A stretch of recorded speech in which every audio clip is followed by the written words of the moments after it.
हे students, आइए discuss करते हैं अपना वर्किंग विद द पोएम का क्वेश्चन नंबर 2। सो स्टूडेंट्स, ये क्वेश्चन मुझे कह रहा है seen from the window of an aeroplane the city appears, और साथ में दिए हुए हैं मुझे 3 ऑप्शंस, यानी कि ये है एक मल्टीपल चॉइस क्वेश्चन। तो ये क्वेश्चन कह रहा है कि जब हमारे ऑथर ने अपनी सिटी को अपनी जेट के विंडो से देखा तो वो कैसी दिखाई दे रही थी। ए ऑप्शन कह रहा है as haphazard as on the ground. तो जब उन्होंने अपनी सिटी को ऊपर से देखा तो क्या वो बिल्कुल ग्राउंड जैसी ही अनप्लान्ड दिखाई दे रही थी। हैफ हैजर्ड का मतलब तो ये अनप्लान्ड ही होता है ना, राइट?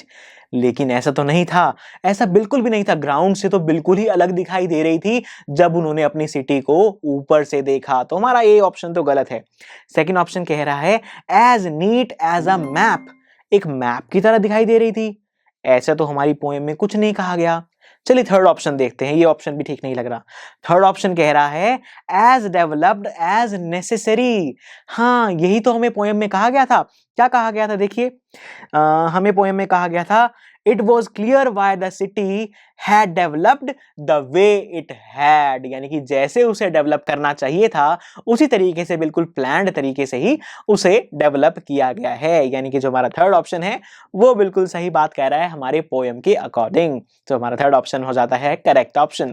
सो स्टूडेंट्स, इसी के साथ हमने इस क्वेश्चन को समझ लिया है और डिस्कस कर लिया है। लेकिन फिर भी अगर आपको कोई डाउट हो तो आपका रिटन सोल्यूशन तो आपके पास है ही ना, उन्हें जरूर विजिट कर लीजिएगा। तो चलिए आप रिटन सोल्यूशन को विजिट कीजिए और मैं मिलता हूं आपसे अगले लेक्चर में। आई एम श्योर स्टूडेंट्स, आपको ये लेक्चर बहुत ही पसंद आया होगा। तो अगर आप अपने हर कंसेप्ट को इतने ही मजेदार और इंटरेस्टिंग तरीके से क्लियर करना चाहते हैं तो डाउनलोड कीजिए हमारी PuStack ऐप, जहां पर आपके लिए और भी बहुत सारे ऑप्शंस अवेलेबल हैं, जैसे कि sample papers, back exercise solutions, written answers and much more. So what are you waiting for? Download the app now.